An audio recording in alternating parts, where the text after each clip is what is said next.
Welcome to Interview with a Lockpicker, brought to you by Broke Picks. Prepare to enter the shadows. All right, we're back and we're into the shadows. Let's get into it. So, one of the major things I wanted to talk with you about is your little safe manipulating devices you've been working on, and I want to talk about so much. So, let's just start there. I got 3 different devices for opening safes, so yeah. Yeah, you were telling me about it the other day when we were doing the pre-interview, and I was like, "Oh my god,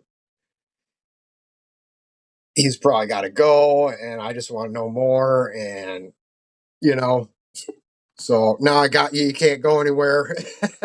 Yeah.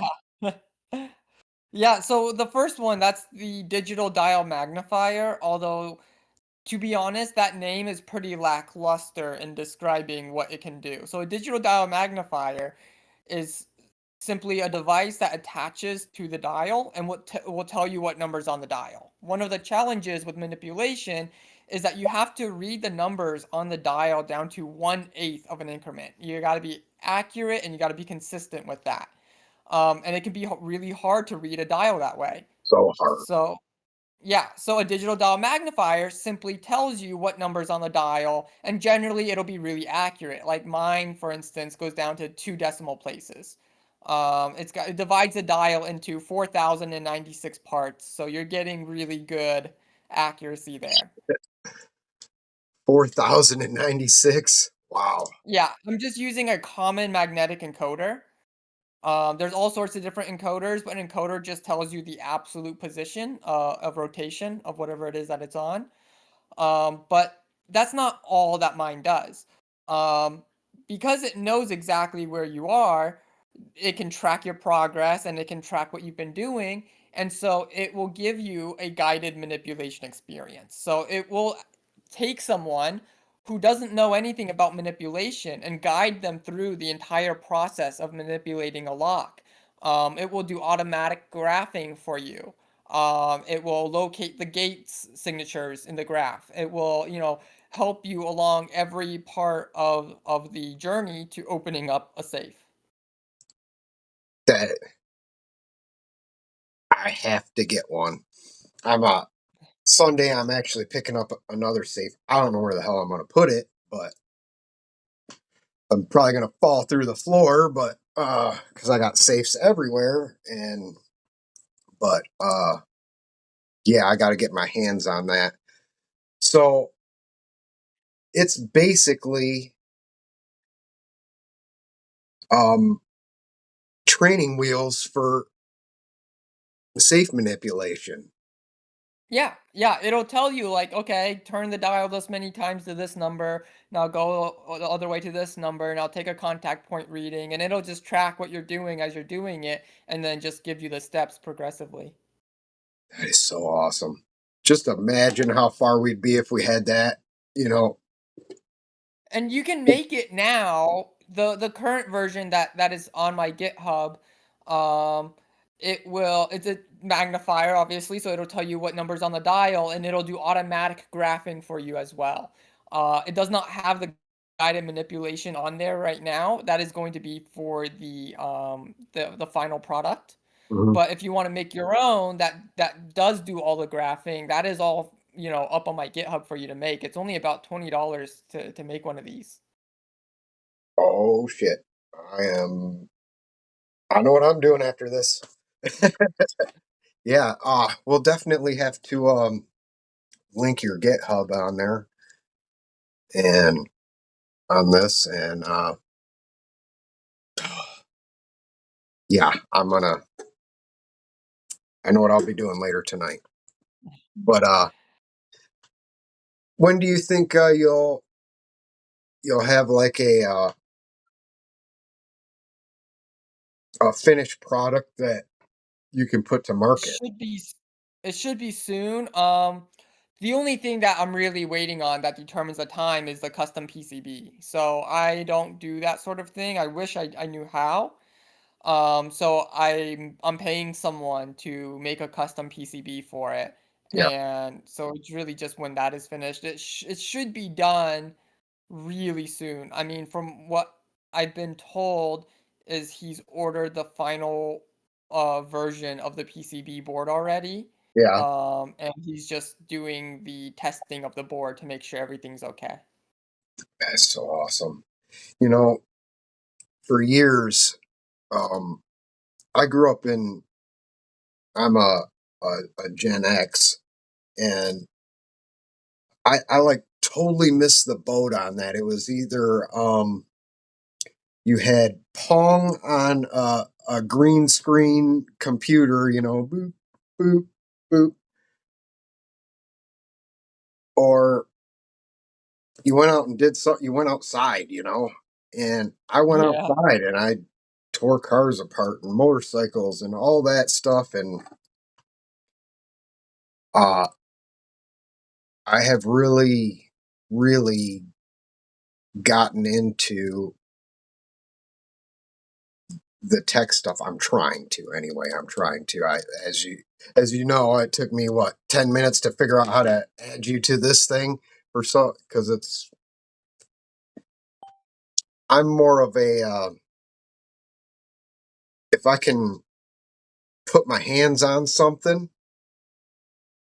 Yeah. then I can picture it in 3D and cut it in half and flip it around. Like I pick locks a lot of times with my eyes closed because I'm picturing every inch of the inside of it, and you know, and with like software, it isn't a physical thing, you know. So Yeah. I can't I can't like follow the lines, and I've been really learning. I've been taking apart like and fixing digital watches, and I had worked with. I found out I'm an idiot savant at fixing appliances. Didn't even know I was, and just took right off. And there's a lot of electronics and appliances, so I'm really getting into it. And man, I wish I wouldn't have missed that boat because I'd love to do. Um, like what you do and get into the pen testing and all that. I got a Flipper Zero that I'm learning, and uh, uh, a Ray Hunter, and you know I'm learning it, but it's so fascinating to me, and the fact that you got that um, your safe dialer. Yeah. I mean, I just look at what do I want to do, right? And then I just look at what's needed to do that. So getting into the programming and electronics and stuff, I didn't start from okay, hey, this is like level 0, you learn this stuff and then you learn this stuff. No, I just kind of went, I want to make a device that does this, and then what's necessary for that. And then I look into the different aspects of that. And so that's how I got into it. It's just with a specific goal in mind, and then what do I need to accomplish this Work your goal? way back. Say I want to get Yeah. here, and what's the steps I got to do to get back? Yeah, so like for instance, I've got my an automatic manipulation device, right? Like that's one of the other things that I'm developing for market, and you just put it on a safe and a mechanical safe lock, and it will do the full manipulation itself. And so I was like, okay, I want to do that. How do I do it? Like first, I gotta spin the dial. That's kind of the main thing, right? It's just the motor that moves essentially, and maybe a sensor too. So, okay, I got to learn about motors. So I got to look and see, okay, there's these types of motors. There's, DC motors, there's brush and brushless ones, there's stepper motors. And then I look and see which one would be most applicable to my situation, and then okay, cool. So now I've picked out a motor. How do I even, communicate with the motor then, right? Because then it's a whole different thing, just knowing that a motor can spin and actually being able to communicate and talk with it to get it to spin. And then from there, you're looking at the motor drivers, and then you look at what's compatible with it, and then that goes into your microcontroller. So it all kind of intertwines. You just learn about what are all the different pieces to this project, and then you want to understand each of those pieces so you can choose the parts that all go together. And the best ones for the job. Yeah, because there's many ways, for instance, of getting feedback from the lock when you're manipulating for a device. You can put a contact microphone on the front of the safe and you can listen to the sounds, or you can use an accelerometer and measure the vibrations coming through the dial, or you can use what I'm currently using is a load cell to directly feel the resistance of the dial, how much force, how much torque is needed to turn the dial, and that will tell you the feedback as well. There's all of these different methods, and which all are viable, but you just learn about the different aspects of each one, and then you can pick what you want to use, and then you learn how to use it. Like, I didn't know how to use load cells at all when I started this project. I started with audio first and then an accelerometer, and I had the idea of using a load cell, but I just never looked into, like, how do I even use it? It's just this metal bar with 4 wires coming off of it. Like, to me, I'm like, what is it? What does it do? Then I looked into it and was like, okay, this is how it works. This is how I can interface with it. And then I'm just gonna go ahead and do that and see what sort of results I get. Yep, that was going to be my next question. Was did you go through each one of those to see which one was best? And you answered that right there. Yep. But That it's all viable. All three of those options are perfectly viable, along with others too. There's other force sensors, like an FSR, which takes force, direct pushing force, instead of a load cell where it's bending. But everything is all viable. It's just how you want to do it. Like, for instance, with audio, that works great, but when you use audio with an ESP32, you have some weird software stuff like there's like a DMA buffer, and then things were messing up my timings, and I just wasn't smart enough to figure out the proper, I guess, data transfer protocol with using a microphone. So I just had the timings off and I wasn't able to utilize that. But I could see the data was very, very clear that it was a good proof of concept, right? I used that as the proof of concept, and that's why I moved on to using an accelerometer and then a load cell. It's just because I did it with this and I proved it can be done with this, but there's some issues I don't like, so I'm gonna move on to this, which doesn't have that issue.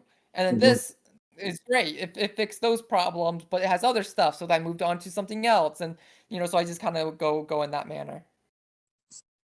Yeah, and that's what you got to do, and that's almost with everything in life. That's what I like about you know all of this: the sport, the picking, the manipulating, all that. It's taking a problem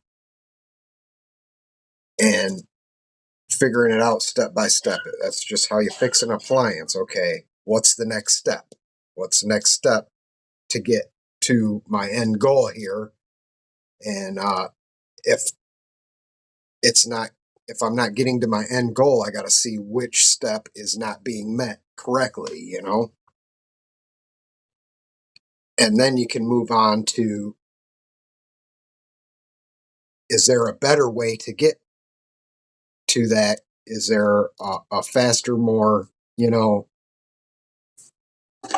faster, better way to accomplish the goal I'm trying to get? And I think it all really relates back to life and everything. So you got that one. You got the magnifier, and then you got the actual manipulator. Um, Yeah, and then I also have a dialer as well I think I'm gonna be coming out with that one too. yeah, that is Yeah, so. so that'll come out before the manipulator, because 'cause it'll just be a brute force device. It'll just be an auto dialer.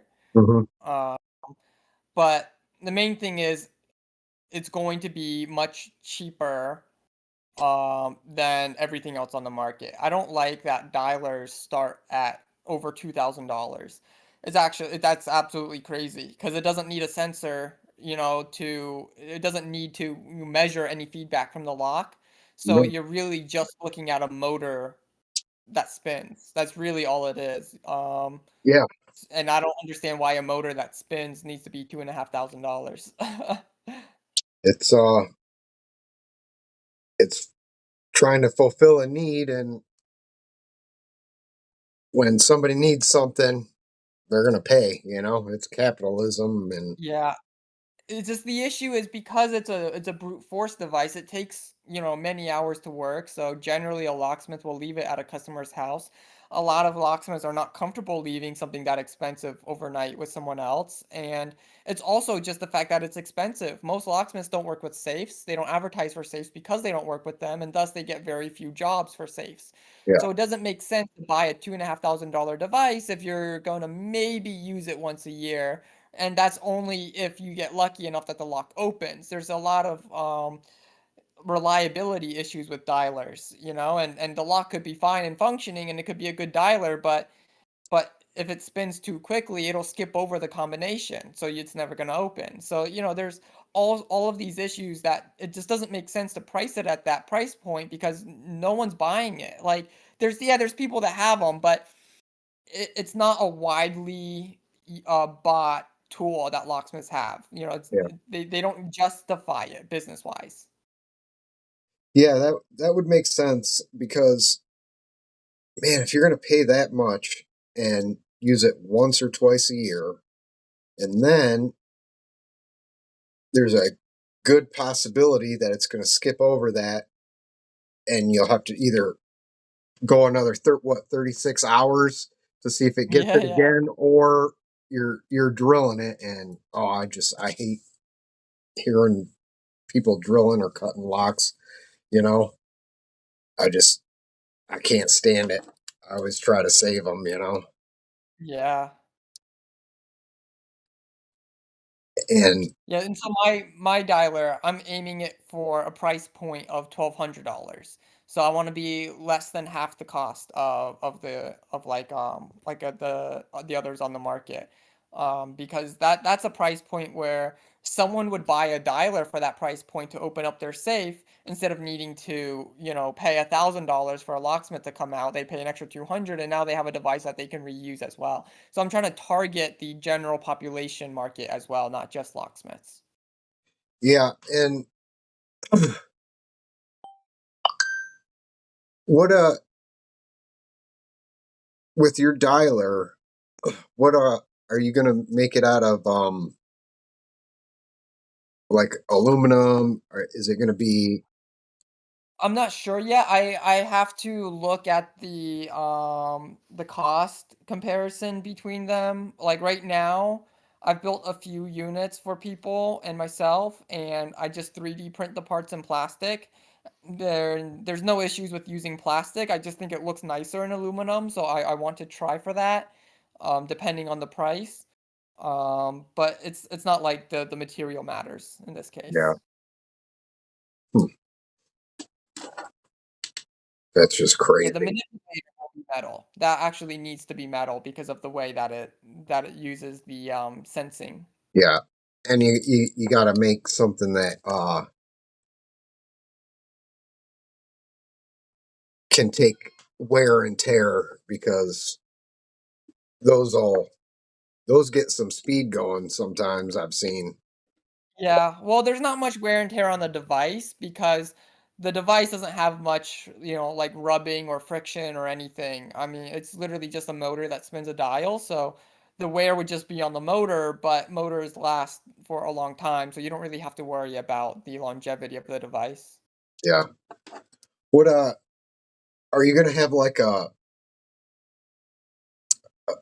what's your user interface gonna be like? Is it gonna be like a tablet? Are you gonna be able to Bluetooth it to it, or Yeah, so you'll be able to control it from any like phone or tablet or computer. So right now it's gonna stay the same way where you connect to the Wi-Fi that it gives off, and then everything is just done in the browser. So you don't need an app, you don't need any special software, you don't need a specific device. It's just anything that can connect to the internet and access a web browser can control it. Oh, that's awesome.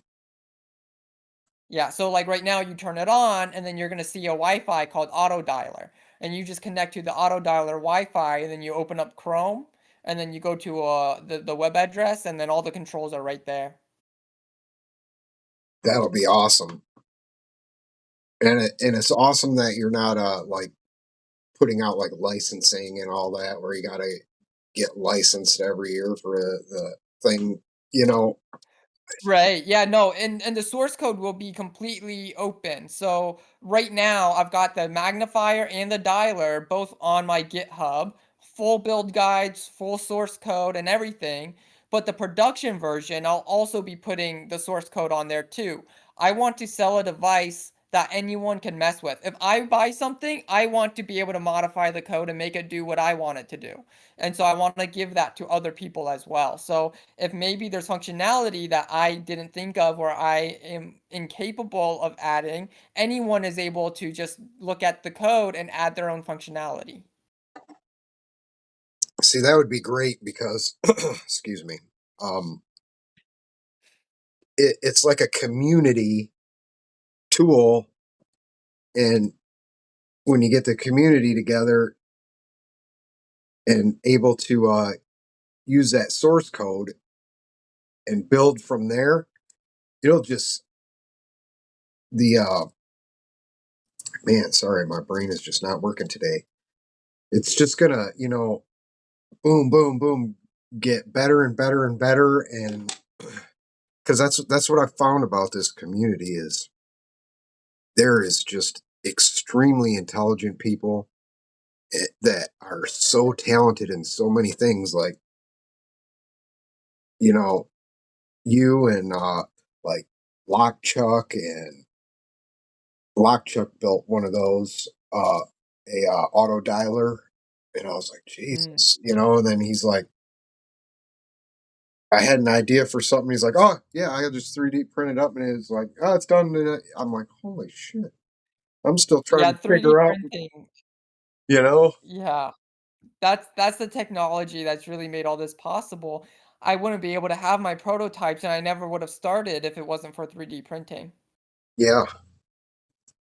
I we got a 3D printer at the house, and I'm gonna start getting into that now that things have calmed down around with me because like I had an idea for a lockpick device that I had a guy that's what he does is like CAD and stuff. I don't know CAD, I can draw it on a piece of paper and be like, make it like that. Yeah. And Well, CAD is easy to learn, and if you're gonna 3D print, you pretty much need to know. Otherwise, you're just gonna rely on others for the design.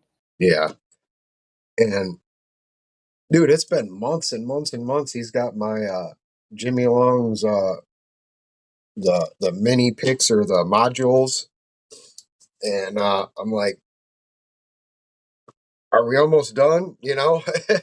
And he's like, oh, I got busy, and it sucks relying on somebody else because I got a bunch of other ideas that I really would like to get to market, and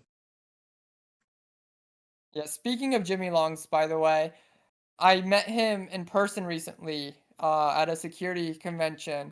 Amazing guy, and that was also the first time I've used his picks. I've never actually used those picks before, and then I oh, really? tried it, and I was like, okay, I see why people recommend them. Oh, they're the shit. He's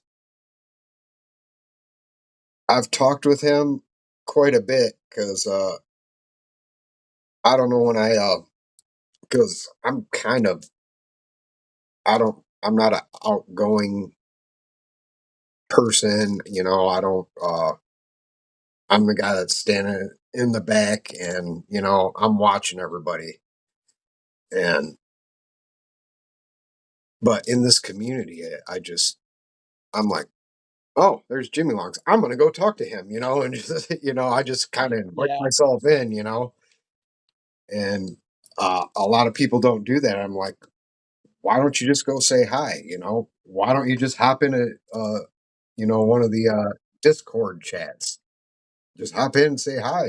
You know, I have not hopped in and not been welcomed, and obviously be respectful, and but yeah, he's a great guy. He's very intelligent, and he took every millimeter of his picks, and I mean engineered it out. And I would probably not be picking at all anymore if it wasn't for his picks because of the handles. I've got Mhm. I'm getting arthritis real bad, and then I got this like AIDS finger thing. I don't know what the hell's wrong with it. It just keeps getting bigger, and so I was really struggling because just a popsicle handles your normal. Yeah. I couldn't hold on No, to it. they're really good. They're really ergonomic. I like the handles a lot. And believe it or not, the modular, the smaller ones, they're even better for my hands.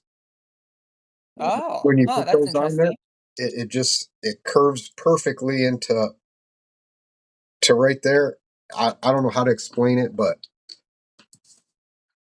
they work perfect, and yeah, I love him, and he's a great dude. Um, like Delta 44, Eric over there, he's a great guy. There's a lot of good people out there, and they're willing to talk to you and teach you all kinds of stuff. And not only is Jimmy Long's you know a designer of picks and stuff, but he's a really good picker. He's up there, Yeah. and he can teach you something about it. And I was like, when I did a review of his picks, I was like, the only thing that I could think of that could be a little bit better was the shank on them looks a little short, and then it tapers up, and it looks like Mhm. it's too short to get into like a 7-pin, like a pack lock or something. And I said that, I was like, I don't have any problems with it, but the people I've talked with, they said that um it seems like it would be hard to get into a 7-pin lock like a pack lock. And I mean, like 2 minutes later after I posted it, he's messaging me. He's like, "Pack lock's my favorite lock. That's why I designed it specifically for that 7-pin." I was like, "Holy shit!"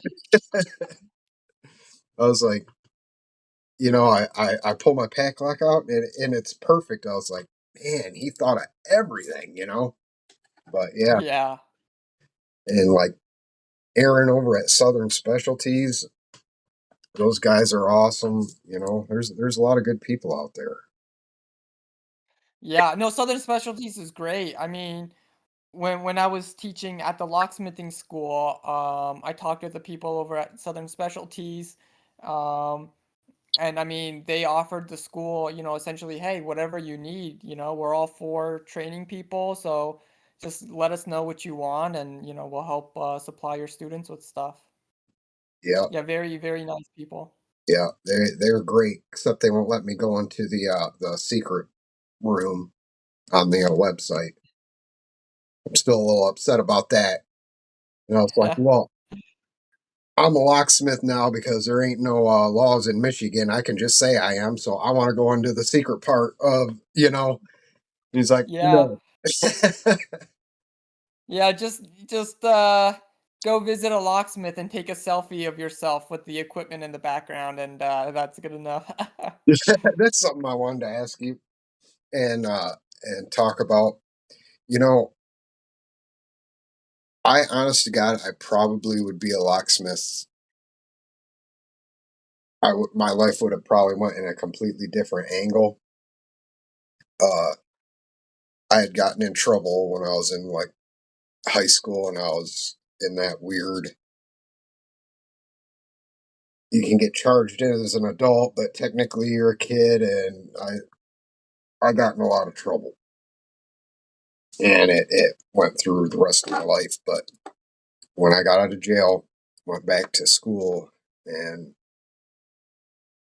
decided that I was going to have a kid and knocked my first wife up. And I was like, you know what? I really want to be a locksmith.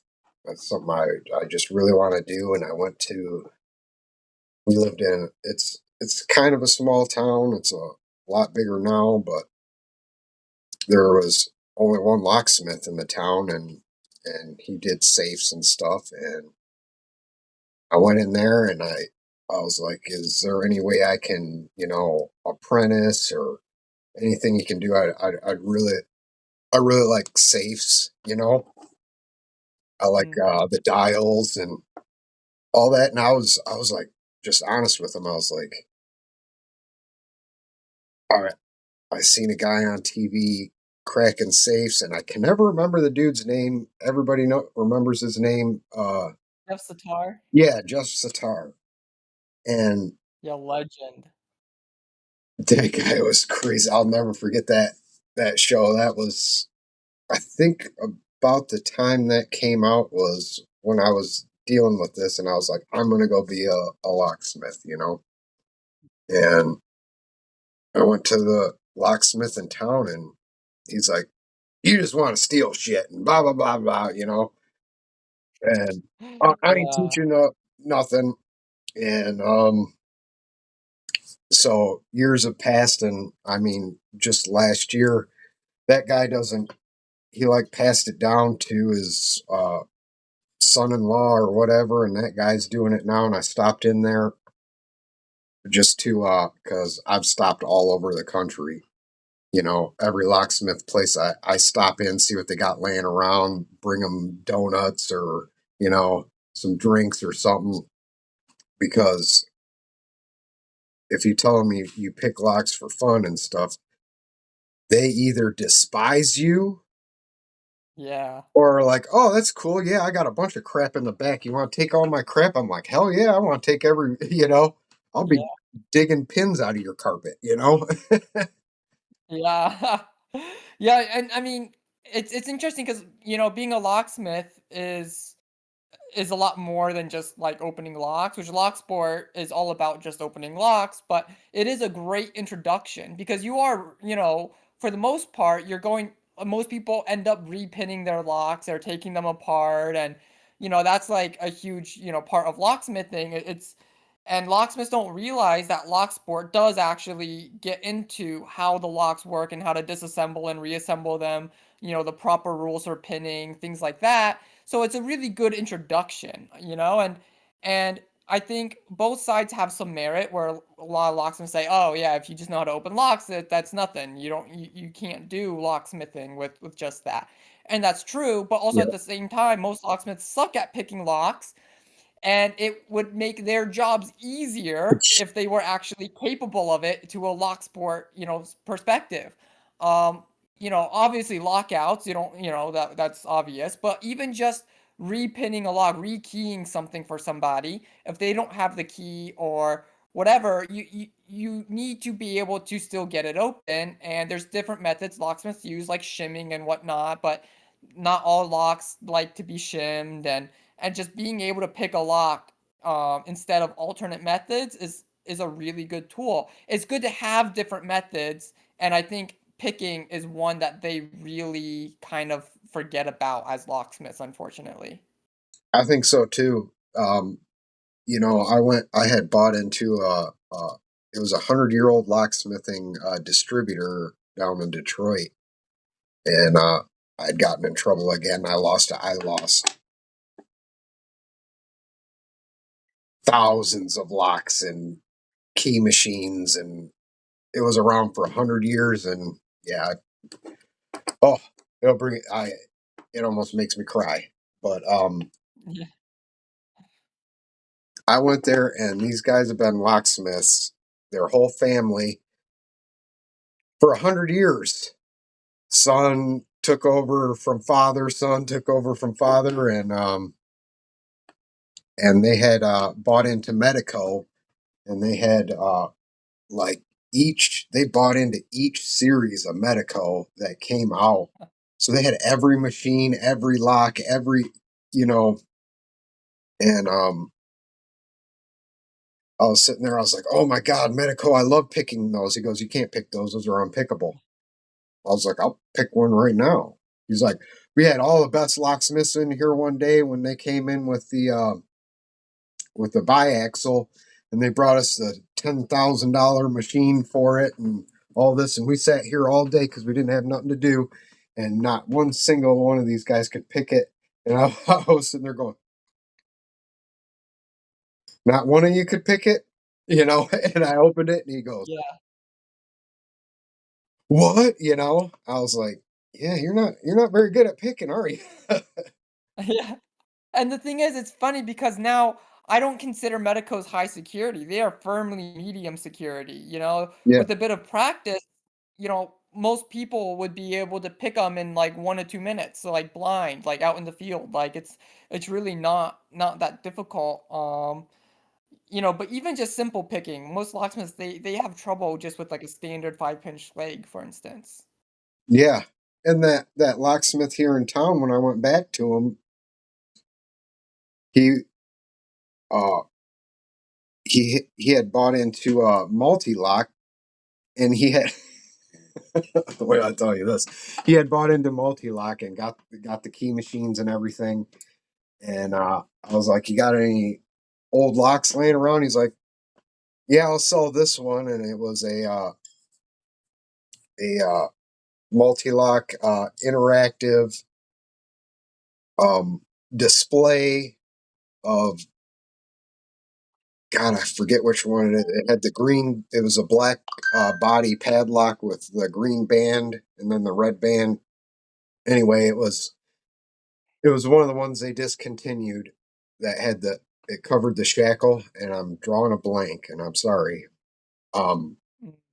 but anyway, he goes, "Yeah, we lost the key for it," and I'm like, "Okay." He goes, "I'll sell it to you for $100. You know, they're really expensive." I was like, I know what they're worth." I was like, "I'll give you $100 for it," you know. And or I said, "Or how about this? If I can pick it open,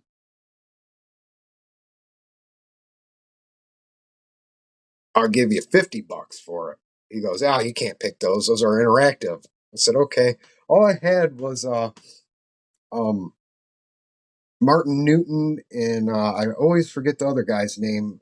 Came out with that pocket pick, the little blue Mm. one there. I had that and um a ball pick that I have somehow managed to keep for 25 or more years. The same ball pick from one of my original sets I ever got out of the back of a magazine back in the 90s. Somehow that's the only one that survived. And I think if I tried to lose it, I couldn't lose it, you know? Yeah, yeah. But I had that, and I went out and got those out of my car, and I was just like, and I didn't even have dimple flags or anything, you know, and I picked it, Yeah. and he was like, damn. He's like, okay, I guess you can have it, you know, for 50. And yeah, he's not much better than the father-in-law that I went 2 years ago, and it's sad because it's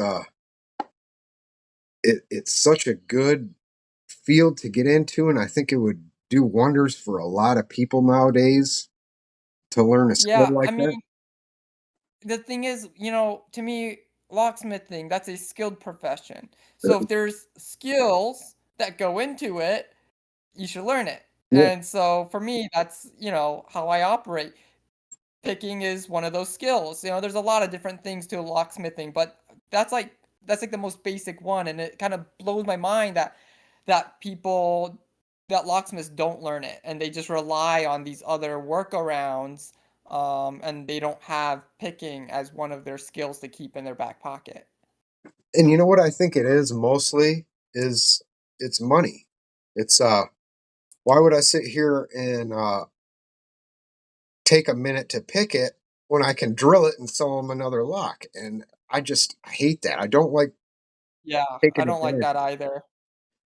And I lose a lot of respect for people that'll just take advantage of people like that, in a bad situation,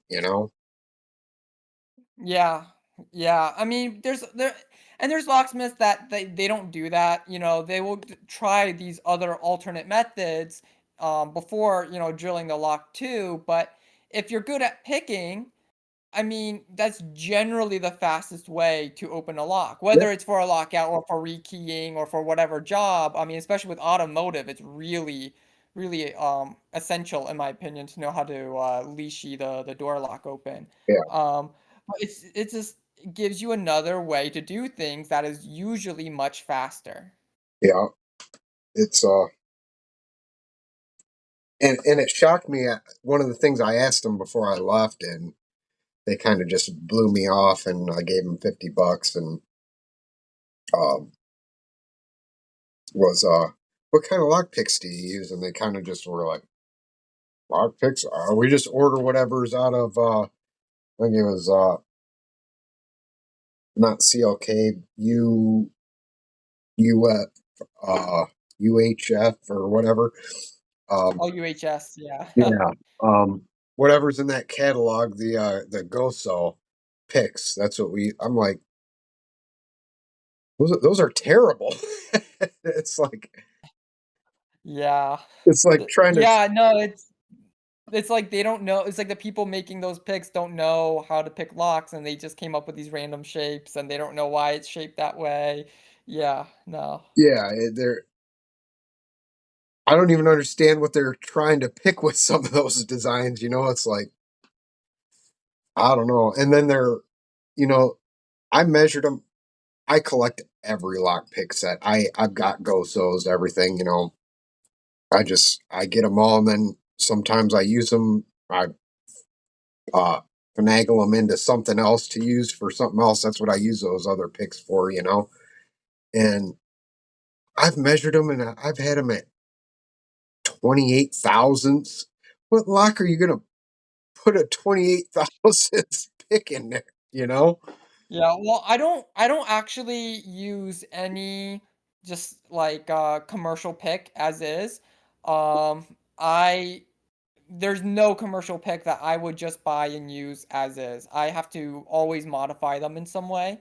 Yeah, Usually that's like rounding out the tip because a lot of them have a flat shelf for yeah, the tip of a pick, and I don't like that, so I use a rounded tip.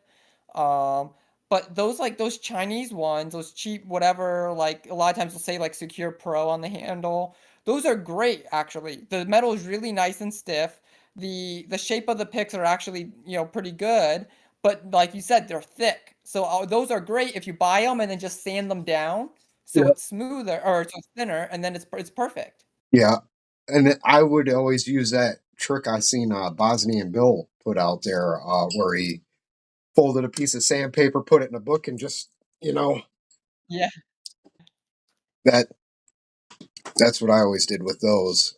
Um, But yeah, I mean, even like Covert Instruments, lock picking lawyer, he's very experienced. He has very good picks, but even those I don't use as is. Those are my daily picks that I use, but yeah, they're modified. I round out the tips and I just refine the shape to my liking a little more. that's so funny. How I don't like rounded tips. I either like it at a point or um, Greyhound. He he took two pick designs and mashed them together, kind of like Reese's peanut butter. You got your chocolate, my peanut butter type thing. And anyway, made his dog leg picks that's got the little notch in it. And now that my hands are Mm, getting a little worse, I, I I've been using those a lot because it's got that notch in it, and I can keep my hand on it because my hands will start to shake, and I'll keep slipping off if I don't have that little notch in it. So I don't think I ever was really good with the just plain rounded tip. I just think it's so funny how everybody's preference is so different, you know. Yeah, yeah, there's no, like, one right way to do it. It's just about what works for each individual. Yeah, what works and how do I explain it? The feel you have for it, not somebody else's, because their feel is different, and that's why I always have a hard time explaining um safe manipulation is because I can't explain the feel I have. Yeah, like, if you tell them to use, a very light amount of force, some people use too light and they'll stop early. Or if, you tell them to use a little more, they'll use too much. Yeah, everyone has a different idea of, of what it feels like to them. Yep, it's so hard. That's why I always liked your videos the most, because um I think we have a similar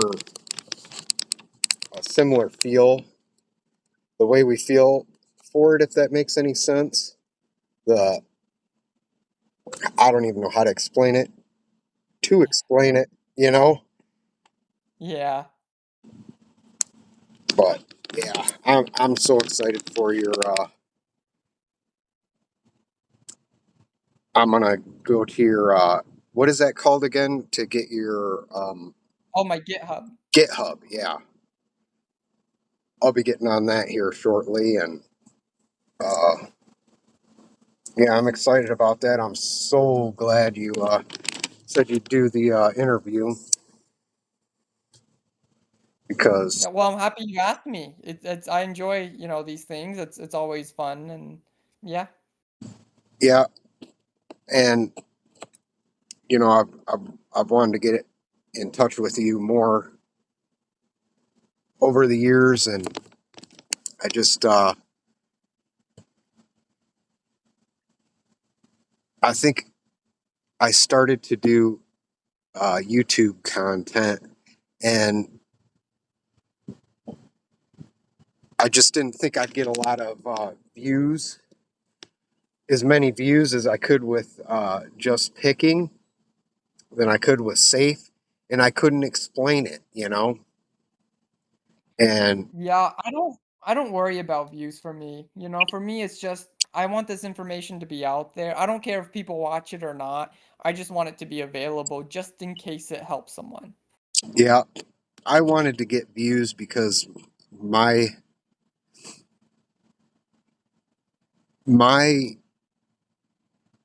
channel isn't just about lock picking. It's more about life and getting back in touch with people.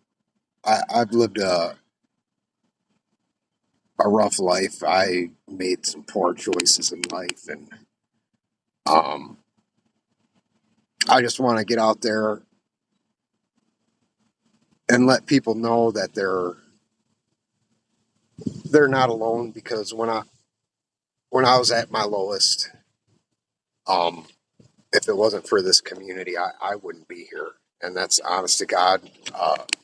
Somebody from UK Lockpickers called me at the honest to God right time, and I just want to give that back to people, because I think the world has gotten to a point where we're so disconnected. And not that I ever really was connected with people. I'm not good with people. Um, I'm not good in social situations, you know. Um, but it's about picking and that, and making sure people are all right, you know, because Yeah. life sucks sometimes. And Yeah. No, I lived in Russia for a year and I was starving, I was freezing. Yeah, life can really suck sometimes. oh, geez, that was the other thing I wanted to get talk to you about was you said you had lived all over the world. How did you end up in Russia and all that? Yeah, so I guess some background. I was born in New Jersey and I'm half Taiwanese. And so I grew up going to school in Taiwan before I started going to school in the US. So my first language is Chinese. And then when I was 8, my family moved to Florida because New Jersey was too cold for them. And I was there for 17 years. And during that time, when I was 20, I went to Russia. It was just like, just wanted to know what it was like, because who thinks of going to Russia, you know? Yeah. Uh, so I was like, well, look, the language sounds cool. Let me learn it and see what, what life is like over there. What's the culture? What's the people? And so I went there originally as an English teacher. Um, and that sucked. Okay, I learned being an English teacher in like any country, like foreign country, you're never treated well. So that was really bad. And I quit essentially day one actually. And so suddenly I'm in Russia for like 2 weeks, and then the first day the job starts, I'm like, this sucks so bad, I quit. Like, what do I do? Because now I don't have anywhere to go. Like, I was in an apartment given by the school. I don't have a job. I don't have money. I can't legally work. Like, and it was just an adventure to figure that out. I found a landlord on the outskirts of Moscow. Um, Kind of a slum area. It's a place called Matishi. It's just right on the edge of Moscow, and so he spoke English because I didn't know Russian then at the time, so I was able to get a room there. And I was able to make money online. I was just doing some online jobs, um, and I liked it enough that I stayed. I stayed for a little over a year.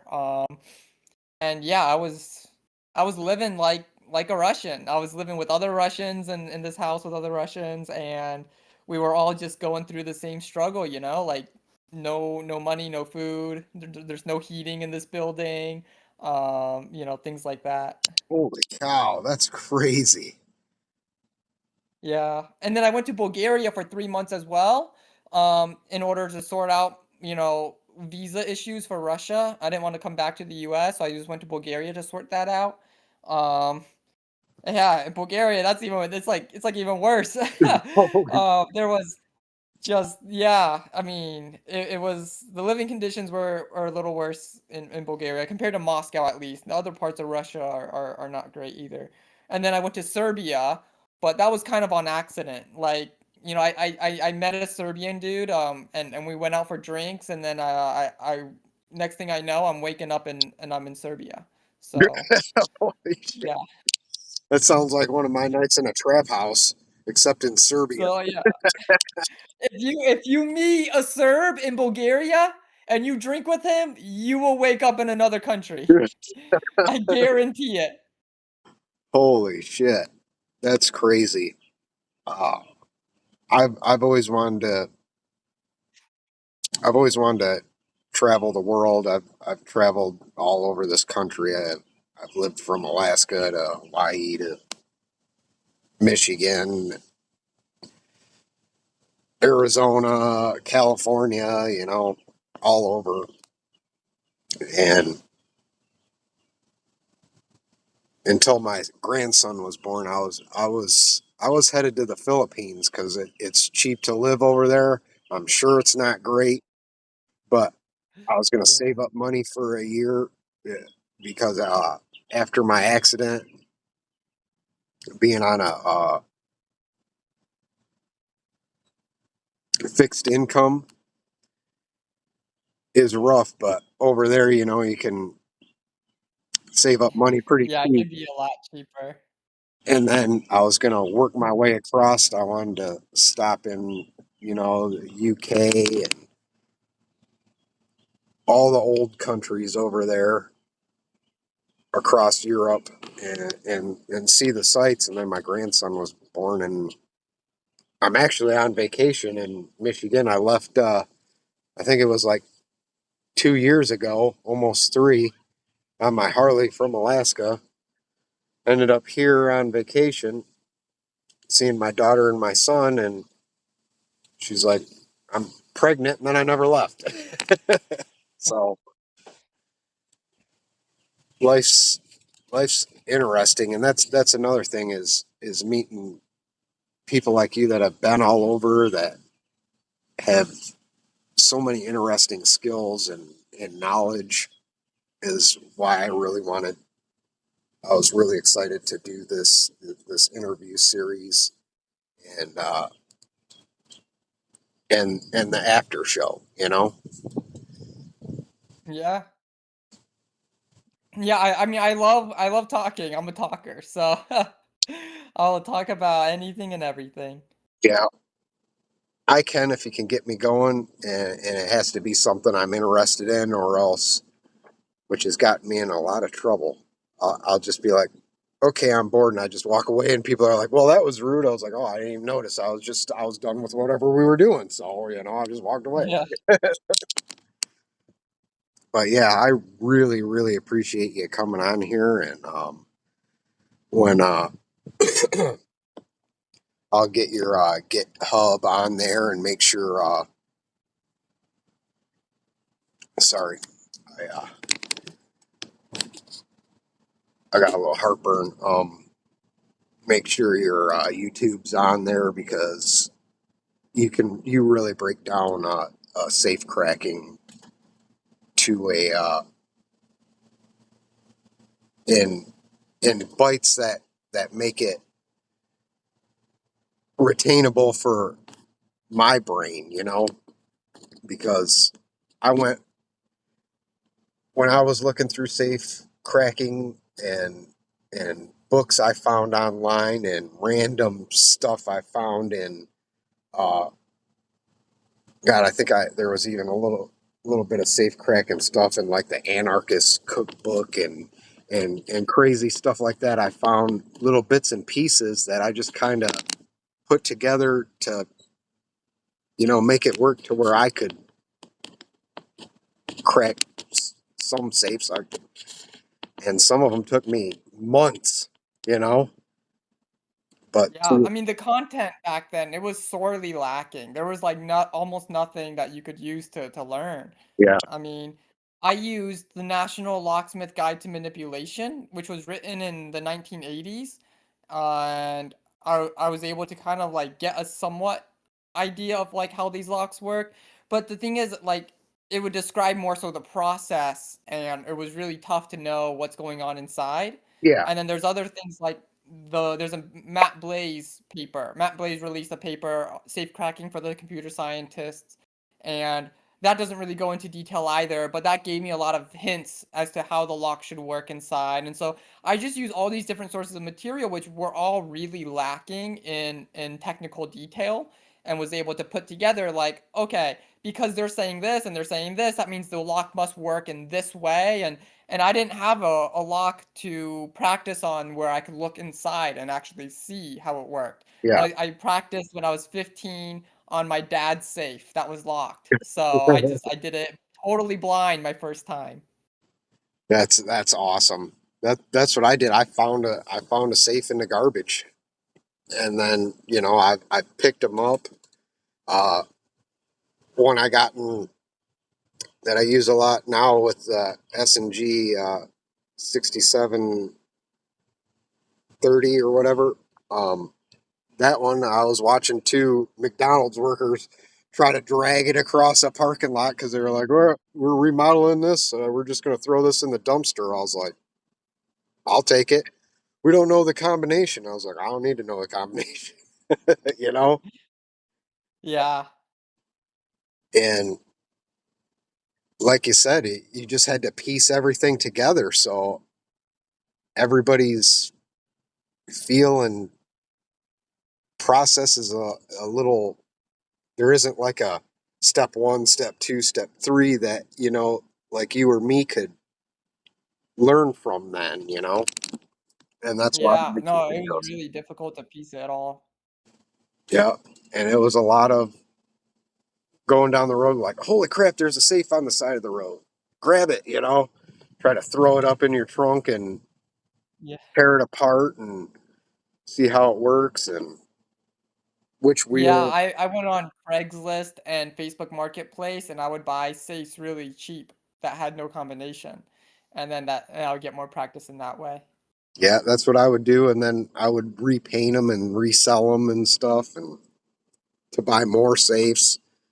And then they started, uh, people started 3D printing the holders for the safe dials. You know, because you could get them with the sitting on a stand from like a locksmith thing, but they were Yeah, super NBA expensive. USA sells them. Yeah, but it's a whole different world now, and man, I wish we had what is out there now, you know, and if we put it together in a good step by step, man, people I think would really have fun with safe manipulation for sure, because I did. Yeah, no, it's a niche part of a niche hobby, and yeah, it would be really nice to see more people getting into manipulation. It's not for everyone though. Not everyone can sit in front of a dial for hours learning. Yeah, yeah, it is. It it does take a special type of person that has that once I set my mind to something, I am not going to give up. I don't care if I'm up for 2 days just sitting there until my eyes are just beat red. And, you know, if I'm bound and determined, I'm bound and determined, you know. And that's the kind of person it is. I think it takes for safe manipulation. But yeah, I think we should get something together and put something together to get more people in and do something fun with it, you know? Yeah, well, I'm hoping that my magnifier does that because it'll be able to guide someone through the experience. I think that's really nice. You know, essentially you're learning as you go instead of just like reading or watching something and then trying to apply it. You're Yeah. getting this like feedback on what you're doing. Yeah. And that's the one that you can get on your GitHub and put together now, right? Yeah, it just won't have the guided part of it, but Yeah. it does, tell you what number's on the dial and it will automatically graph for you as well. That's awesome. I'm going to do that later tonight when my grandson goes to bed for sure. I'm so excited about that. But my grandson's going to be here in a couple minutes. I hate to jump off. I've thoroughly enjoyed this. We got to do it again. Um, and make sure you guys check out Lock Manipulator here.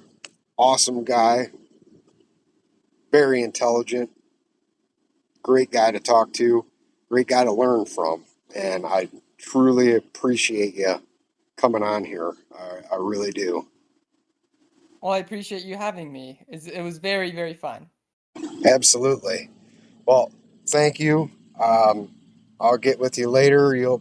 I got next week will be no key, and then you'll be the following week when I get this all edited together as best I can, which isn't very good. It's going to be like terrible, but I'm learning. I'll get there, you know. Yeah, So it takes practice. yeah. So thanks for coming on. I truly appreciate it. I'm going to get on your GitHub and I'll have links to all that in the bottom and to your YouTube and everything. Thank you. Thank you. I appreciate you. Thank Anything you you. need, let me know. Alrighty? All right. All right. Thanks. All right. Have a good one. Yep. You too. Bye. Bye.